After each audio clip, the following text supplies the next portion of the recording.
Pessoal, tudo bom? Hoje a gente vai falar de liquidação, ou como o código chama, liquidação de sentença. Primeiramente, é uma divergência entre essa nomenclatura. Algumas doutrinas trabalham com liquidação e outras, como o código, liquidação de sentença. Por que essa primeira discussão? Porque quando a gente fala liquidação de sentença, dá a ideia que a gente só vai liquidar sentenças, ou seja, títulos executivos judiciais. Porém, a melhor doutrina entende que a gente vai fazer a liquidação tanto de título judicial quanto de título extrajudicial. Isso é uma nomenclatura apenas, essa divergência fica só no nome mesmo, mas na prática a gente vai ver que a gente vai liquidar uma coisa ou outra. Bom, o que é liquidação, seja de título judicial ou título extrajudicial? A gente tem um título e ele tem um valor para ser executado. Será que a gente tem este valor mesmo? Será que em todos os títulos o valor está ali já devidamente nominado? Naqueles títulos que são passíveis de a gente encontrar o valor, mas que o valor não está expresso essencialmente nesse título, a gente vai precisar liquidar. A gente normalmente aprende que a sentença ela tem que ser líquida. Se a sentença for ilíquida, ela não seria possível da sua validade da sentença. Mas nem sempre a gente consegue ter ali na sentença, no título, aquele valor nominal. Para esses casos a gente precisa de liquidação. Ou seja, a finalidade da liquidação é transformar o que é devido em quanto é devido. Ou em latim, transformar o an debeatur, o que é devido, em quantum debeatur, o quanto é devido. Exemplo, eu tenho uma sentença que diz assim: condeno o réu a indenizar o autor em 20 mil reais, corrigidos pelo INPC desde a data da propositura da ação, com juros de mora de 1% ao mês, desde a mora ocorrida, que provavelmente é antes da propositura da sentença, quando da ocorrência do fato, com condenação em honorários em 20%. Legal. Você consegue me dizer agora quanto é este valor? De pronto? Se você executa hoje, vai ser um valor. Se você executa daqui 4 meses, será outro valor. E este valor é o importante, porque este valor é o valor de entrada na execução e que deve servir para a citação do devedor, para que ele possa pagar, como a gente vai aprender na continuidade do procedimento executivo. Então, finalidade da liquidação: transformar o que é devido, an debeatur, em quanto é devido, quantum debeatur. Perfeito? A gente tem uma proibição da condenação genérica. Você não pode ter uma situação que condene sem delimitar os aspectos específicos daquela questão. Porém, contudo, todavia, a gente tem algumas situações em que eu tenho impossibilidade de fazer a definição já pronta daquele valor. Isso vai ficar para uma outra situação ou levantar alguns outros dados. Para isso, às vezes, a gente tem uma condenação um pouco mais genérica, que eu preciso ter essa liquidação posterior, ou, por exemplo, eu dependo de uma prova posterior, eu preciso apurar algumas provas para aí chegar no valor, e a gente vai entender com alguns exemplos mais à frente. Por isso a liquidação é muito importante. Bom, outro ponto que a gente precisa analisar: quando é que se faz a liquidação? Qual é o momento processual da liquidação? A gente aprende que dentro do título judicial a gente tem, desde 2005, um processo com 2 fases. Uma primeira fase, fase de conhecimento.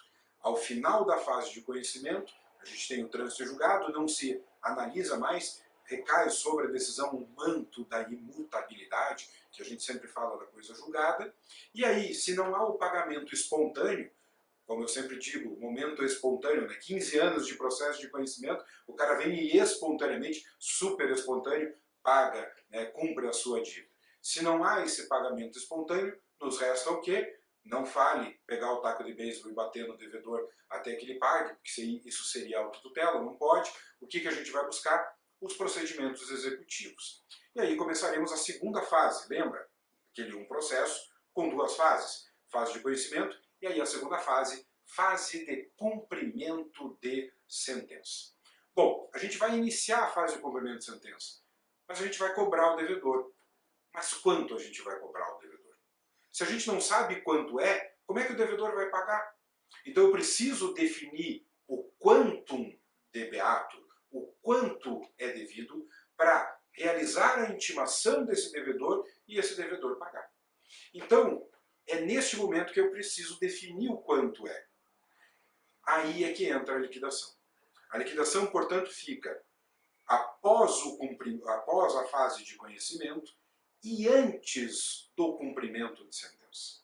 Então, neste meio termo, ao fim do conhecimento, não ocorrendo o pagamento espontâneo, antes de começar o cumprimento de sentença, eu vou fazer a liquidação, chegar neste valor, chegando neste valor, eu mando intimar o devedor para que ele pague, para que ele faça o cumprimento de sentença. Então a liquidação fica neste meio termo, depois da fase de conhecimento e antes do cumprimento de sentença. Essa é uma importância muito grande, porque se eu vou cobrar do cara, eu preciso saber o quanto eu vou cobrar. Se o devedor tem que ser intimado para pagar, como a gente vai ver depois dos procedimentos de cumprimento ou no procedimento próprio de execução, se eu não sei quanto que eu tenho que pagar, como é que eu, devedor, vou conseguir pagar se eu não sei quanto é? Por isso a liquidação é extremamente importante. Bom, modalidades de liquidação. O Código de 15, já inspirado com a alteração de 2005 e bebendo um pouco na fonte do Código de 73, ele estabelece 3 modalidades de liquidação. Quais são as 3? Primeira modalidade, liquidação por cálculo. Segunda modalidade, liquidação por arbitramento. Terceira modalidade, liquidação por procedimento comum, ou também conhecida como liquidação por artigos. Cuidado com essa terceira, às vezes a gente pega algumas doutrinas que chama só liquidação por artigos, você pega o código, não existe esse termo de liquidação por artigos, é liquidação por procedimento comum. Por que essa confusão doutrinária? Porque o Código de 73 utilizava a nomenclatura liquidação por artigos. O Código de 15 altera essa nomenclatura para liquidação por procedimento comum. Rapidamente, as 3 modalidades, quais são essas 3 situações? Liquidação por cálculo é a mais simples de todas. O que eu tenho? Para chegar no quantum de beatur, para chegar no quanto é devido, um simples cálculo me dá esta possibilidade de chegar. Então eu faço este cálculo através de uma memória de cálculo, que é muito simples de fazer. Eu faço essa memória e apresento esta memória. Quem pode fazer esta memória de cálculo? Ah, eu preciso ter um conhecimento técnico específico para fazer esse cálculo, preciso de um contador assinando, de um economista, de qualquer pessoa que saiba fazer cálculos essencialmente? Não, não preciso de um contador assinando o cálculo. Eu mesmo, normalmente nós, advogados, podemos fazer este cálculo. Ah, professor, mas eu não sei fazer o cálculo, por isso eu fui fazer direito. Maravilha, eu também não sei fazer cálculo, mas eu sei quem faz o cálculo. Não preciso chamar para o contador, eu posso entrar em algum site que faz esse cálculo para mim. Site do Banco Central ou outros sites conseguem fazer esse cálculo. Eu consigo simplesmente, pegando o valor da dívida, vendo qual é a correção, qual é o índice de correção, se tem aplicação de juros ou não, se teve condenação em honorários, se tem alguma multa, pegando o título executivo, seja judicial, seja extra, analisando essas situações, eu consigo montar este cálculo. Não preciso de assinatura de ninguém com alguma especialização. Perfeito? Nesse sentido, o que a gente vai fazer? Monta a memória de cálculo e apresenta junto com a petição. Ah, e se eu fizer o cálculo errado? Se eu fizer o cálculo errado, o que a gente vai fazer? A outra parte vai rebater este cálculo. Então, muito cuidado para fazer o cálculo de forma certinha. Próximas modalidades. Segunda modalidade, liquidação por arbitramento. Arbitramento, falou arbitramento, tem que piscar uma palavra na tua cabeça. Qual é a palavra? Perito. Perito. Alguém especialista. Um árbitro, seria talvez liquidação por perícia, seria mais fácil de linkar. Mas não, o código quer complicar um pouquinho a gente, fala de arbitramento. Lembra de árbitro como um terceiro, alguém de fora. Esse cara de fora é o perito. Quando que eu vou ter a liquidação por arbitramento? Eu vou ter liquidação por arbitramento quando eu preciso de alguém com conhecimento técnico específico em uma determinada área, conhecimento técnico específico que o juiz não possui. Tá? para que a gente possa chegar num valor. Por exemplo, eu tenho alguma situação que para chegar, para valorar determinado ponto, determinada questão, só um especialista em uma determinada área para me dizer isso. Tá? Então, por exemplo, eu tenho um processo que envolve uma questão médica, né, uma questão que precisa ser valorada por alguém com conhecimento técnico médico. Não estamos falando em prova pericial, em provar se está errado ou não está errado, se houve erro médico ou não, mas para dar valor àquela questão. Então, se eu tenho necessário a necessidade de um conhecimento técnico médico, eu vou ter um médico. Por exemplo, há um prédio, há uma infiltração no teu apartamento, o condomínio, você entra com uma ação para condenar o condomínio a indenizar aos reparos necessários na tua unidade. Quanto custa isso? Qual foi o dano que você sofreu? Houve um abalo nas paredes, houve uma infiltração, embolorou a tua casa inteira. Quanto custa isso? Se eu não tenho esse conhecimento técnico específico para valorar isso, o juiz vai acabar fazendo o quê? Condeno o condomínio a indenizar a parte nos danos sofridos. Qual vai ser esse dano? Preciso de um árbitro para dizer. Digamos que você tem um caso, por exemplo, de um rapaz, de uma moça que fez uma cirurgia plástica e era um modelo, uma modelo, que precisa, por algum erro médico da cirurgia, acabou gerando ali um dano até estético, e essa pessoa acabou por não conseguir exercer mais o seu trabalho. Quanto será a indenização desta pessoa? Qual era o tempo de trabalho que essa pessoa teria? Quanto ela deixou de ganhar? Lucro cessante, dano emergente?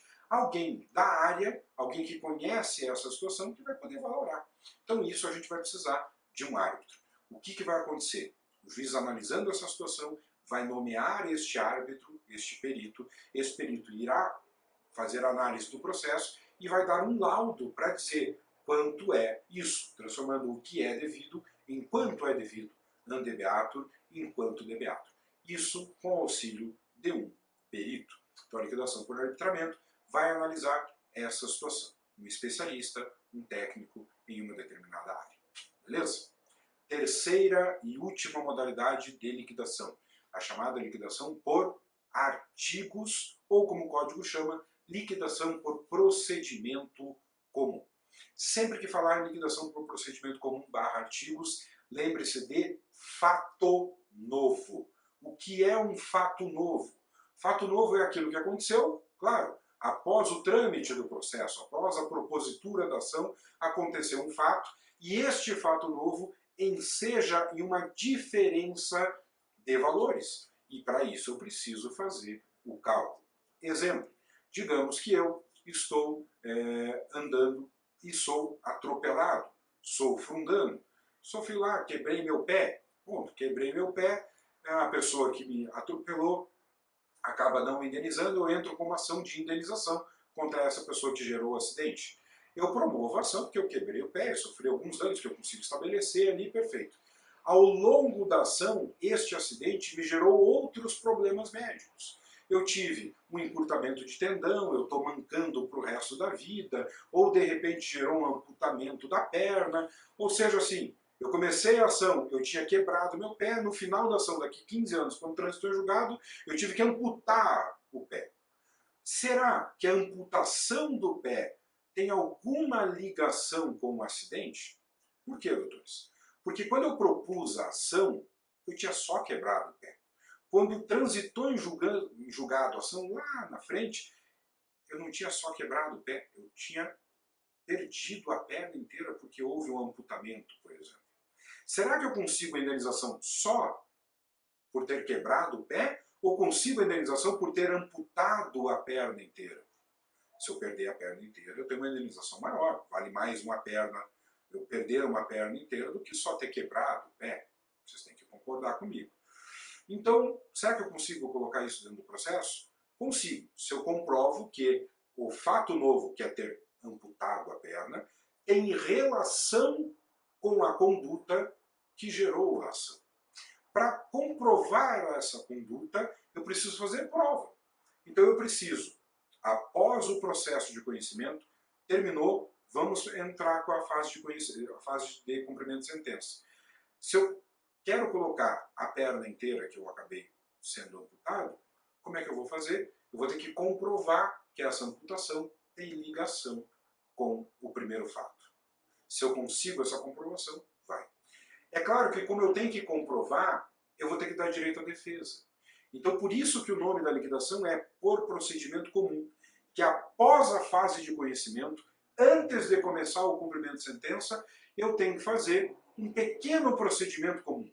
Eu vou ter a oportunidade de fazer prova, a parte contrária vai poder ter o direito ao contraditório e rebater para dizer, não, você perdeu a perna? Perdeu a perna. Mas não foi em decorrência daquele ato que foi cometido. Foi em decorrência da sua negligência, da sua própria torpeza. Alguma coisa, eles vão dizer na defesa. E haverá o confronto e o juiz vai decidir isso. Decidindo isso, ele vai ver qual é o valor que vai ser aplicado. Por isso a liquidação. Fechando assim a liquidação por procedimento comum. Um pequeno procedimentozinho comum dentro do processo, após o conhecimento, mas antes da fase de cumprimento de sentença. Perfeito? Último ponto da liquidação. Qual é o recurso cabível da decisão da liquidação? A doutrina um tanto quanto se rebate aí. Parte da doutrina diz, da decisão de liquidação de sentença cabe agravo. Outra parte da doutrina diz, da decisão da liquidação de sentença caberia apelação. Maior parte da doutrina vai no trâmite do Código de Processo, que diz que toda decisão interlocutória proferida em procedimentos executivos seria cabível o agravo. Essa é a ideia majoritária, mas vocês vão encontrar algumas doutrinas que falam da apelação. Entendimento jurisprudencial também é no sentido do agravo. Então, vai aí, vamos com a maioria, no caso, o recurso cabível é o agravo de instrumento. Perfeito? É isso aí que tinha para falar sobre liquidação de sentença.